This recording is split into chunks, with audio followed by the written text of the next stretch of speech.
정치권 관심 뉴스 짚어보는 포커스 나이트 시간입니다. 오늘은 성치훈 민주당 부대변인, 송영훈 전 국민의힘 대변인 나오셨습니다. 어서 오십시오. 자, 더불어민주당 사무처 실무진이 작성한 것으로 알려진 이른바 합당 문건을 두고 지금 당내에서 논란이 거셉니다.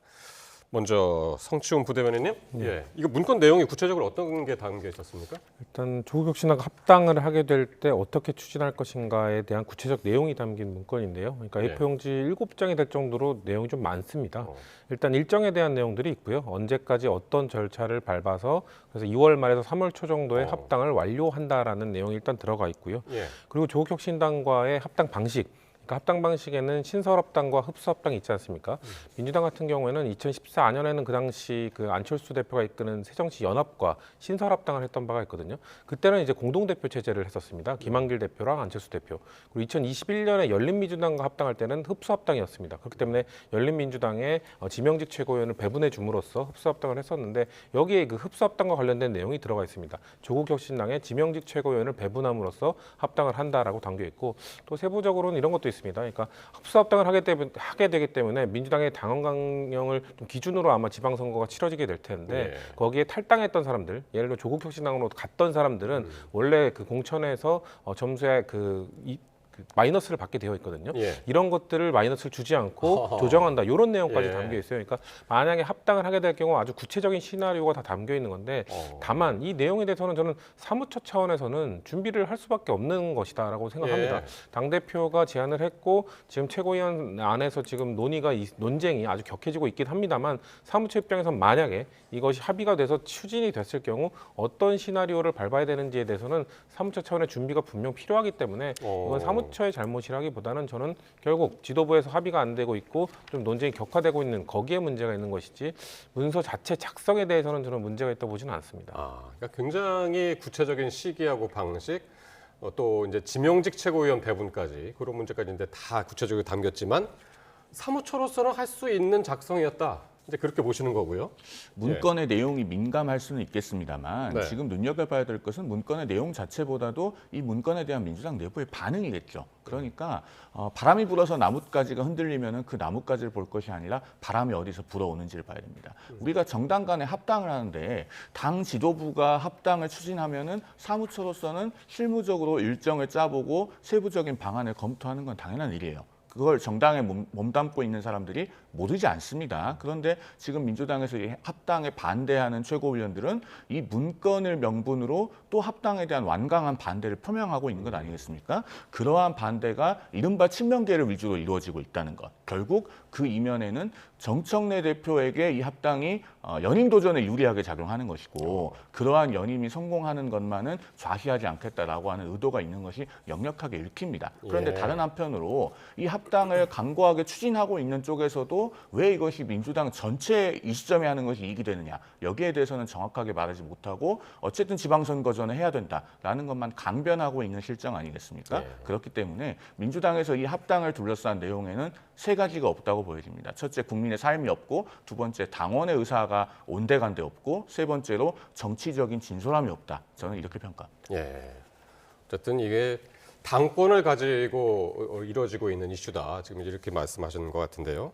그런데 오늘 바로 이 합당 대회의부 문건을 두고요. 오늘 아침에 있었던 민주당 최고위원회가 발칵 뒤집혔습니다. 한번 관련 발언들 들어보시겠습니다.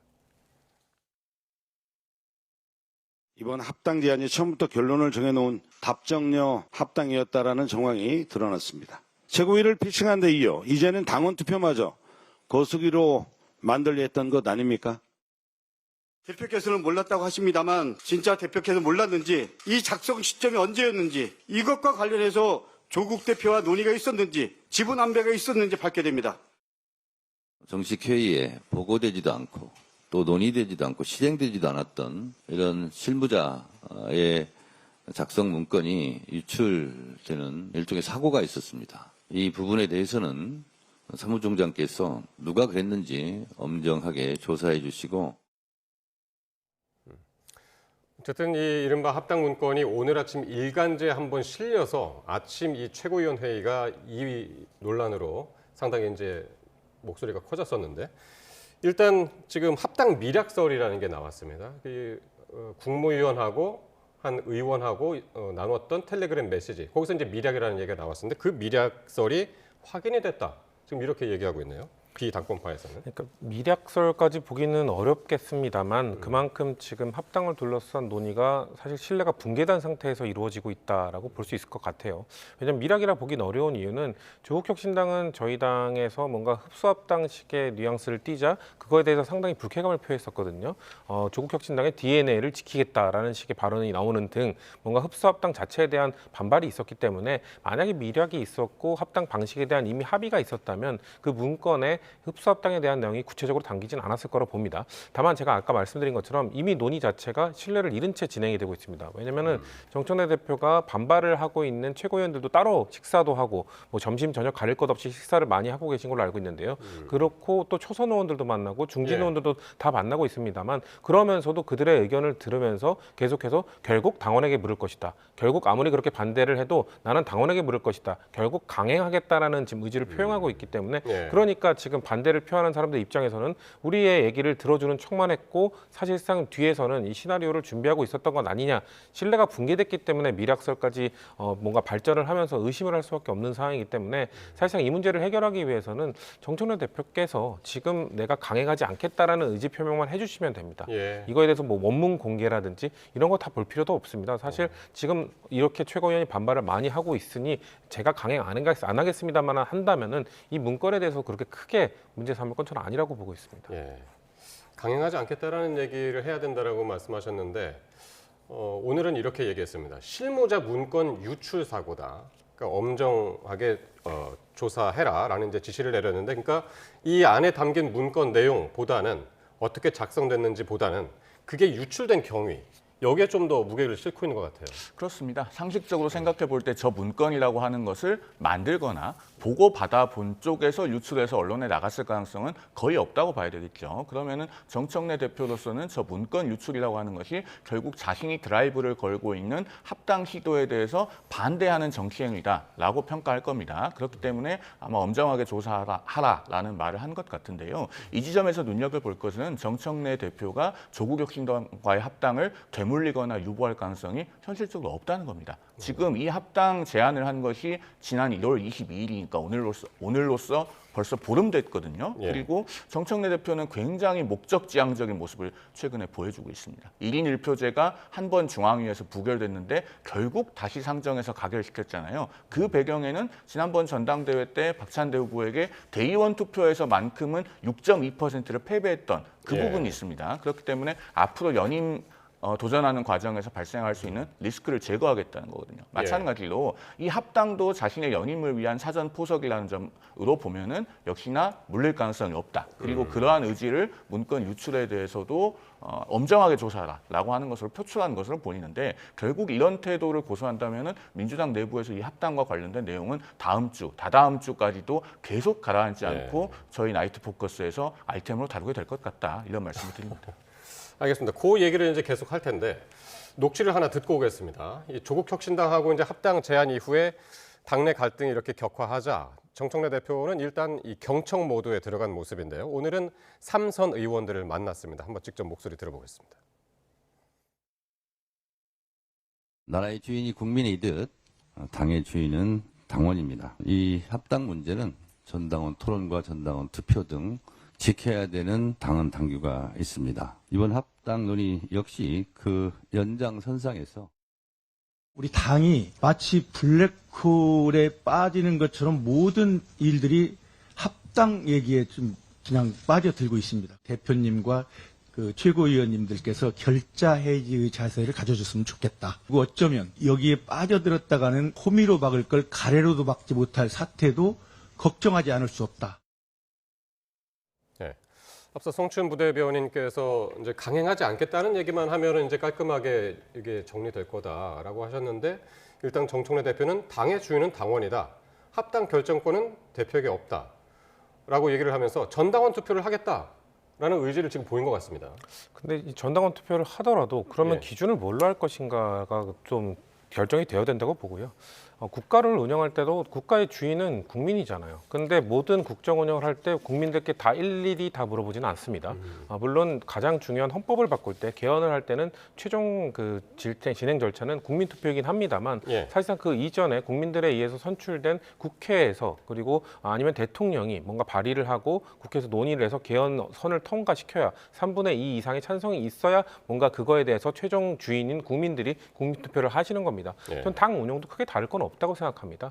당 운영에 대해서 뭐 최종적인 결정에 대해서는 당원들에게 의사를 물어보고 그 결정권을 주실 수는 있습니다만 그 내용을 다지는 과정에 있어서는 대의적인 선거에 의해서 선출된 최고위원들이나 이런 사람들의 의견이 조합이 되어야 그래야지 이제 그 당원들에게 물어볼 수 있는 것이라고 보거든요. 그렇기 때문에 정청래 대표께서 지금 최고위원들 반대하는 분들이 합당에 무조건 반대하는 게 아닙니다. 지금 합당의 근본적인 취지나 이런 거에 대해서는 모두가 찬성하고 있습니다. 다만 지방선거 이전에 하는 것이 과연 괜찮겠느냐라는 이 문제점을 지적하고 있는 것이거든요. 지방선거 이전에 굳이 하는 것이 이재명 정부에 좋은가, 한국 정치에 좋은가, 민주당에 좋은가 이런 걸로 봤을 때 지방선거 이후에 하자는 주장들을 하고 있는 것이기 때문에 자 그러면 합당을 하겠습니까? 라고 당원 투표를 물어본다고 해서 그것이 이렇게 지방선거 이전에 빠르게 강행해야 될 명분이 된다고 보지는 않거든요. 예. 그렇기 때문에 그런 차원에서 조금 더 당원 투표를 하더라도 국민들 아니 그 다른 최고위원들의 이야기를 조금 더 들으시고 시기를 결정하는 게 좀 필요하다고 생각합니다. 그러니까요. 대체적으로 지금 이제 그런 얘기들이 많이 나오고 있는데 오늘 앞서 보셨던 그 삼선 간담회에서도요. 하루빨리 이 혼란을 끝내는 게 중요하다. 모든 이슈들을 마치 블랙홀처럼 빨아들이고 있다. 조금 전에 들으신 그 삼선 의원 모임의 대표죠. 소병훈 의원도 지도부에 결자 해지를 당부했단 말이에요. 그렇게 되지 않을 것으로 보이는 구조적인 요인들이 있어요. 제가 몇 차례 방송에서 말씀드린 적이 있지만 지금 민주당이나 국민의힘이나 양당에서 벌어지고 있는 상황을 해설할 수 있는 공통적인 키워드는 이재명 모델입니다. 그러니까 정청래 대표도 과거에 1987년 체제에서 우리 정당사에서 없었던 이재명 대표의 연임과 그에 뒤이은 집권이라고 하는 것을 모델로 삼아서 본인도 당대표직을 연임하고 당을 장악해서 대권까지 가겠다라고 하는 로드맵을 가지고 있는 것으로 보여요. 그래서 이재명 대표가 연임을 하고 당을 자신의 것으로 만들 때 뭐 당원을 어떻게 고치고 또 전당원 투표가 어떻게 이용되었고 이런 것들도 충실하게 그 과정을 밟아 나가고 있는 겁니다. 그렇기 때문에 여기에서 이른바 결자 해지를 해서 저 합당 논의를 되물리거나 뭐 취소할 가능성은 없다고 보는 겁니다. 네. 그리고 이 합당이라고 하는 것은 결국은 하나의 예고편에 불과한 것이지 앞으로 민주당의 당권을 다음 전당대회에서 누가 가져갈 것인가라고 하는 문제는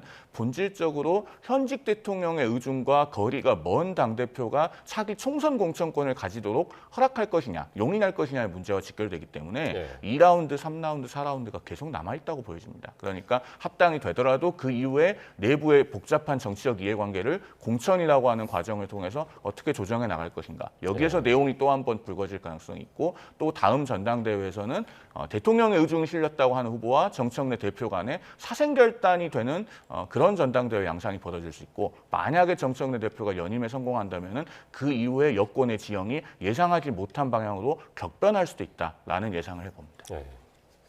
그러니까 일단 앞서서도 보셨습니다만 이 그 문건상 합당 로드맵 안에서는 늦어도 3월 초까지는 합당 마무리한다라고 계획표가 돼 있었잖아요. 그렇죠. 근데 지금 너무 반발이 크고 다음 주에 뭐 10일 날 의총이 예정돼 있다고 합니다만은 어떻게 진행될까요? 그러니까 저는 의총에서 막힐 가능성이 있다고 보는데요. 왜냐하면 그 시나리오에서 사무처에서는 실무적으로 현실적으로 이거를 마무리해야 되는 시기를 2월 말 3월 초도 사실 늦습니다. 왜냐면은 이미 양당, 조국혁신당과 민주당이 공천 관련 절차를 시작을 해버리면 합당하기가 매우 곤란해지거든요. 그렇기 때문에 어떻게든 빨리 하려고 하고 있는 것인데 이 정도로 격한 반대 목소리가 나온 상황에서 다음 주에 의총을 한다. 의총에서 결론을 내기 힘들 거라고 보거든요. 그럼 결론이 나지 않은 상황에서 이거 시나리오대로 그대로 강행을 한다? 이건 또 큰 문제가 될 겁니다. 그렇기 때문에 저는 이 정도 반발이 나왔으면 정청래 대표께서 물론 지금 조국혁신당에 이미 제안을 해놨기 때문에 매우 참 민망한 입장입니다. 저쪽에는 이미 우리 합당할 테니까 제안을 해볼 테니까 그쪽에서도 의견 수렴을 해주십시오라고 해놨는데 저쪽에서는 아니 우리 의견 수렴이 중요한 게 아니라 그쪽이 지금 합당 제안한 걸 지금 물릴 수도 있는 상황 아니냐 이렇게 돼버린 것이기 때문에 지금 정청래 대표는 조국혁신당이 조금 더 민망하지 않으려면 빨리 다음 주에 열릴 의총에서 의견을 하나로 모으든 아니면 그들의 반대 목소리를 잠재울 정도의 중재안을 내놓든 결국 결자 해지해야 됩니다. 예. 처음 제안을 하신 당대표께서 이걸 어떻게 해결할지 고민을 하셔야 되는 그런 시기가 왔다고 생각합니다. 어쨌든 의총은 다음 주 화요일인데 아까 송영원 대변인께서도 다음 주에도 이 이슈 가지고 분명히 얘기할 거라고 했는데 한번 다음 주 지켜봐야 될 것 같습니다. 자, 국민의힘으로 넘어갑니다. 국민의힘 장동혁 대표가 오늘까지 이 사퇴나 재신임 투표 요구가 나오면 당 대표직은 물론 의원직까지 걸겠다라고 했습니다. 그런데 이제 당 대표가 제시한 시한이 이제 오늘까지인데 실제로 재신임이라든가 사퇴 공개적으로 요구한 사람은 없었죠. 아니 그렇게 직을 걸라고 한다고 해서 예. 정말로 직을 걸고 가볍게 재신임 투표를 요구하는 것 자체가 정치 도리에 맞지 않는 일입니다. 그렇기 때문에 그런 일을 하는 것은 상식에 반해서 요구하는 사람이 없었다고 생각합니다. 사실 어제 그 장동혁 대표가 기자간담회에서 재신임 투표를 요구한 조건과 방식은 여러 가지 미사 여구와 조건들을 해체해놓고 보면 한마디로 요약했을 때 다 걸고 한판 붙자. 라는 것에 다름 아니거든요. 그런데 정치가 무슨 오징어 게임에서 하는 구슬치기 같은 겁니까? 다 국민들께서 임기를 부여해서 선택을 했는데 거기에 대해서 직을 걸고 무슨 올인하듯이 하자는 것 자체가 정치의 책임성에 맞지 않는 거예요. 그리고 예. 더더군다나 국민의힘은 지금 국회 의석수가 107석입니다. 권성동 의원이 구속되어 있으니까 사실상 106석이라고 해도 과언이 아닌데 그러면 여기에서 또 일군의 국회의원들이 직을 걸고 그러면 재신임 한번 가려보자라고 했다가 그 직을 내려놔야 되는 상황이면 개헌 저지선이 무너질 것 아니겠습니까? 지금 국민의힘이 그런 일을 가볍게 해도 되는 상황이 아니지 않습니까? 그러니까 재신임 투표라고 하는 것이 실행에 옮겨지지 않은 것입니다. 다만 그렇다고 해서 장동혁 대표에 대한 어떤 비판론이나 책임론이 그러면 영원히 수그러들 것이냐? 저는 그렇게 보지는 않습니다. 아마 뒤에서 자세히 말씀드리겠지만 지금 현재 당의 상황이 결코 녹록지 않기 때문에 재심 투표라고 하는 정치 행위가 이루어지지 않는다고 해서 장동혁 대표의 위기가 해결된 것은 아니다. 저는 그렇게 봅니다. 예. 네, 이런 상황에서 지금 지도부의 심리, 생각을 엿볼 수 있는 말이 오늘 나왔는데요. 장해찬 여의도연구원 부원장이 재신임 카드는 온실 속의 화초 같은 정치인들을 제압한 한 방이었다. 잡초 같은 장동혁 대표가 그 온실 속에 있는 것 같은 의원들을 한 방 날린 것이다. 이런 취지로 이야기를 했는데. 글쎄요, 전 동의하기 어려운 내용인데요. 그럼 온실 밖에서 큰 잡초들은 판돈 걸고 노름하는 걸 좋아하게 되나요? 그러니까 지금 이 판돈 자체를 의원직과 그 단체장직으로 제한하는 것 자체, 전 이것도 매우 심각한 문제가 있다고 보거든요. 왜냐하면 의원과 그 단체장은 누가 뽑은 겁니까? 주권자들이 뽑아준 겁니다. 주권자들이 갖고 있는 소중한 권한을 대의민주주의 체제에서 선출된 사람들에게, 선거를 통해 선출된 사람들에게 부여한 겁니다. 자, 그렇게 주권자들이 소중하게 부여한 것을 본인들의 정치 노름에 지금 판돈으로 걸라고 하는 당대표가 제정신인 겁니까? 그런 것이 뭐 잡초처럼 자랐기 때문에 온실 속 화초들, 판돈도 못 거는 사람들을 제압했다라고 표현할 수 있는 겁니까? 저는 그 판돈을 걸지 않는 사람들은 온실 속 화초라서 그런 게 아니라 합리적인 화초라서 그런 거죠. 여기에 판돈을 국민들이 주신, 주권자가 주신 소중한 이 권한을 어떻게 거기에 판돈을 겁니까? 정상적인 노선 투쟁, 정상적인 당 안에서의 경쟁이라면 전당대회를 통해서 붙어야 되는 겁니다. 정말 장동혁 대표가 한동훈 전 대표나 친한계 세력들과 정말 그 정면 승부를 하고 싶었다면은 한동훈 전 대표를 징계할 것이 아니라 차기 전당대회 때 거기에서 표로서 붙었어야죠. 이렇게 판돈 걸고 붙을 게 아니라 예. 거기서 전당대회에서 당원들에게 심판을 받는, 당원들에게 선택을 받는 경쟁을 펼쳤어야 되는데 그거를 하기 싫어서 지금 당에서 쫓아낸 거 아닙니까? 그런 상황에서 자, 이제 쫓아낼 사람 쫓아냈고 판돈 걸 사람 걸어봐. 안 거네. 역시 온실 속 화초네. 이런 식으로 비판하는 게 어떤 국민이 공감하겠습니까? 그동안 이제 장 대표 사퇴하라고 했던 오세훈 시장은 스스로 당 대표 자격을 잃은 것이다라고 했고요. 재신임을 이야기했던 김용태 의원은 정치가 포커판으로 변했다라고 이야기를 했습니다. 이게 앞으로 어떻게 될지 한 시기를 한번 찍고 보자면 2월 19일이라는 날짜가 있잖아요. 윤석열 전 대통령에 대한 내란 우두머리 1심 재판이 있는데 그 시점이 어떤 좀 변곡점이 될 수 있을지 어떻게 보시나요? 저는 그 시점이 중요한 변곡점이 되기 어려운 상황에 이미 접어들었다고 봅니다. 왜냐하면은 장동혁 대표가 그간 당대표가 된 이후의 메시지와 행보, 노선에서 일관되게 윤 어게인과의 절연 의지를 보여줬다면 그렇다면은 2월 19일 법원 판결 이후에 다시 한번 국민들께 고개를 숙이고 반성하고 사죄드리는 모습을 보였을 때 그걸 국민들께서 대단히 진정성 있다고 평가를 해주실 가능성이 있습니다. 그런데 지금까지 그러지 않아 왔잖아요. 1월 2일에도 오세훈 시장이 이 계엄에 대해서 입장을 밝히고 절연해야 된다라고 했을 때 그러한 입장을 반복적으로 요구하는 것은 정치적 의도가 있다라고 일축을 했었어요. 그러다가 1월 7일에는 갑자기 또 사과를 합니다. 이런 행보를 보여오다가 2월 19일에 법원 판결이 예를 들어서 유죄가 나왔다고 해서 그때 가서 국민들께 사죄를 한다. 비자발적인 절연으로 보일 겁니다. 그렇게 해서는 민심을 하더라도 그렇죠. 그렇게 되면 민심이 회복되기가 매우 어려운 거예요. 지금 국민의힘에서 장동혁 대표에 대해서 책임론이나 사퇴 요구가 나오는 근본적인 이유는 국민적인 지지가 높지 않기 때문입니다. 사실 국민들로부터 많은 지지를 받으면 아무리 정치적인 경쟁 관계에 있거나 내가 비판하고 싶은 포인트가 있어도 그런 책임론이나 사퇴 이야기를 쉽게 꺼낼 수 없는 겁니다. 그러니까 이 장동혁 대표가 처해 있는 문제 A부터 Z까지는 결국 민심을 얼마나 얻고 있느냐에 있는 것인데 그 부분에 관해서 2월 19일 법원 판결이 변곡점이 되기는 어려운 것이다라는 말씀을 드리는 겁니다. 예. 자, 이런 가운데 국민의힘 윤리위원회가요, 친윤계의 배현진 의원에 대한 징계 절차에 착수했다는 보도가 나왔습니다. 김종혁 전 최고위원의 관련 발언 한번 들어보시겠습니다. 한동훈 전 대표에 대한 제명이 잘못됐다는 것을 21명이 성명서를 냈다. 그거를 지금 배현진 의원한테 책임을 묻는 거잖아요. 근데 그 배현진 의원이 쓴 것도 아니거든요. 지금 배현진 의원은요, 목표가 서울시당 위원장을 날리는 거예요. 날리는 거다.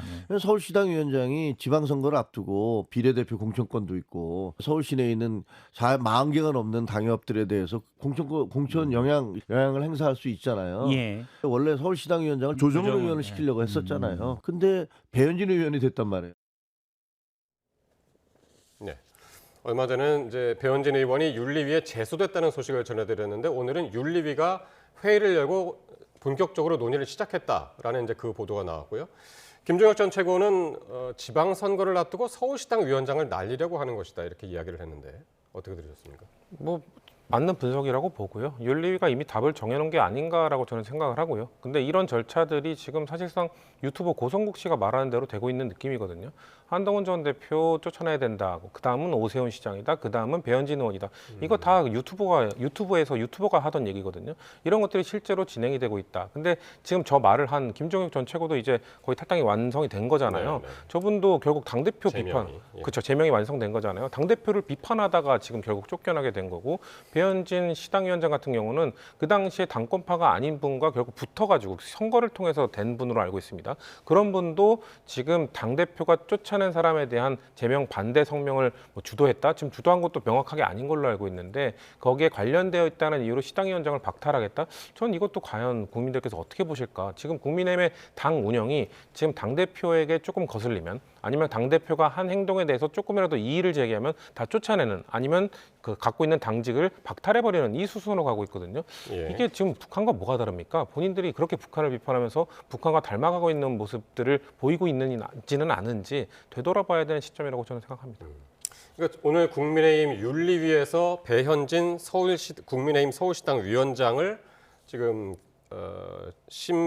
회의를 열고 이제 논의를 시작했다라고 이제 말씀드렸는데 오늘 마침 국민의힘 서울시당이 국민의힘 당사에 전두환 씨 사진을 걸자고 제안했던 고성국 씨에 대한 징계 심사에 착수했습니다. 시점이 묘하게 겹칩니다. 아마 뭐 배현진 서울시당 위원장에 대한 윤리위 회부를 의식해서 저는 일정을 잡았을 거라고 생각되지는 않고요. 이미 앞서 10명의 국회의원들이 고성국 씨에 대한 징계 진정을 하지 않았습니까? 거기에 대해서 이제 서울시당 윤리위가 절차에 착수를 한 것으로 보이고 실제로 지금 국민의힘 중앙당 윤리위원회가 내건 그 사유와 논리대로 하면은 고성국 씨도 징계 사유가 충분히 되죠. 왜냐하면은 말을 가지고 징계하는 선례를 남긴 것 아니겠습니까? 김종혁 전 최고위원에 대해서 당을 비판했다고 하더라도 애초에는 뭐 경고 정도 그렇게 불문을 하고 넘어가려고 했는데 그걸 탈당 권고라고 하는 매우 높은 수위의 징계를 해서 지금 이제 김종혁 전 최고위원은 당적을 잃는 것이 목전에 와 있습니다. 그러면은 자 고성국 씨는 지금 어떤 발언을 공공연하게 하고 있습니까? 윤석열 전 대통령의 사진을 국민의힘 당사에 걸어야 된다고 하는 노골적인 윤어게인 주장을 하면서 거기에 전두환 씨의 사진도 걸자고 하잖아요. 그러면서 뭐 피를 거의 흘리지 않고 민주화를 했다. 이런 주장도 하고 그런 것은 결국은 지극히 반헌법적인 주장이라고밖에 볼 수 없습니다.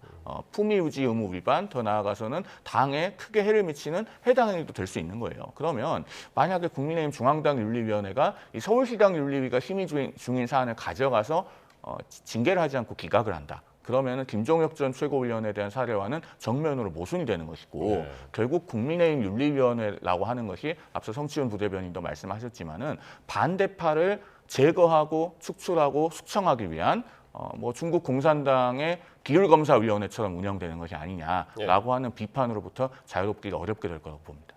오늘 김영삼 전 대통령 아들이죠. 김현철 김영삼 대통령 기념재단 이사장이 김 대통령의 사진을 당장 내려달라. 지금 당사에 걸려있는데 내려달라 했습니다. 그러니까 당이 고성국 씨가 얘기했던 전두환 사진 걸어라라는 주문에 대해서 무응답으로 호응하고 있다. 이게 이유였는데 요거는 적절했다고 보십니까? 뭐 김현철 씨로서는 그런 얘기를 할 수밖에 없겠죠. 본인의 아버지가 정말 평생을 민주화를 위해 싸웠던 사람이고 1980년에 서울의 봄이 올 거라는 그 국민들의 희망을 짓밟았던 전두환, 그리고 내란 혐의로 결국 유죄 판결을 받았던 전두환 아닙니까? 그런 사람의 사진을 걸자는 이야기. 사진을 단순히 걸자고 한 게 아니라 6.29 민주화 선언에 공이 있다는 식으로 얘기를 했거든요. 역사를 아주 제대로 왜곡하고 있습니다. 6.25 민주화 선언은 60 항쟁을 일으켰던 온 국민들의 그 요구에 대해서 전두환이 무릎을 꿇었던, 결국 납득을 할 수밖에 없었던 사건입니다. 그거에 대해서 마치 전두환이라는 사람이 그거를 뭐 겸허하게 받아준 것처럼 그 치장하는 사람에 대해서 어떻게 징계를 안 내릴 수가 있죠? 저는 만약에 이 고성국 씨 말대로 아까 말씀드린 것처럼 고성국 씨 말대로 국민의힘이 지금 당 운영을 해왔거든요. 그렇게 된다면 그래서 전두환 씨 사진 걸면 이거 나중에 전한길 씨 같은 분은 윤석열 전 대통령 사진 걸자고 할걸요. 내란 범죄를 저지른 유죄를 판결을 받은 사람 사진을 걸었는데 그럼 윤석열 전 대통령 사진 못 걸 건 뭐가 있습니까? 그런 식의 정당 운영하자는 사람에 대해서 징계도 못 내리는 당. 그러니까 그 YS의 아들인 김현철 씨는 이건 치욕이다. 그러니까 아버님 사진 내려라고 할 수밖에 없는 상황이었다고 봅니다. 예.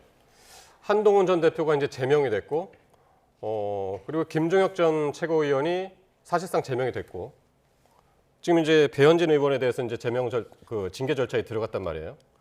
징계 수위가 어느 정도로 예상이 됩니까? 징계를 한다면 할 수 있을지도 모르겠고요. 일단 이 징계를 시도하거나 주도하고 있는 사람들의 입장에서는 네. 배현진 의원에게 실제로 징계 사유가 있느냐 없느냐가 별로 중요하지 않을 거라고 봅니다. 지금 표면적으로는 윤리위에 회부된 사유가 한동훈 전 대표에 대한 징계 국면에서 서울의 당협위원장 21명이 성명을 발표해서 반대를 했는데 그 과정에서 배현진 서울시당 위원장이 지위를 남용해서 마치 서울시당의 입장인 것처럼 보이게 했다라고 하는 것이거든요. 그런데 실제로 그 성명서에 보면은 21명의 당협위원장의 실명과 지역이 다 표시되어 있습니다.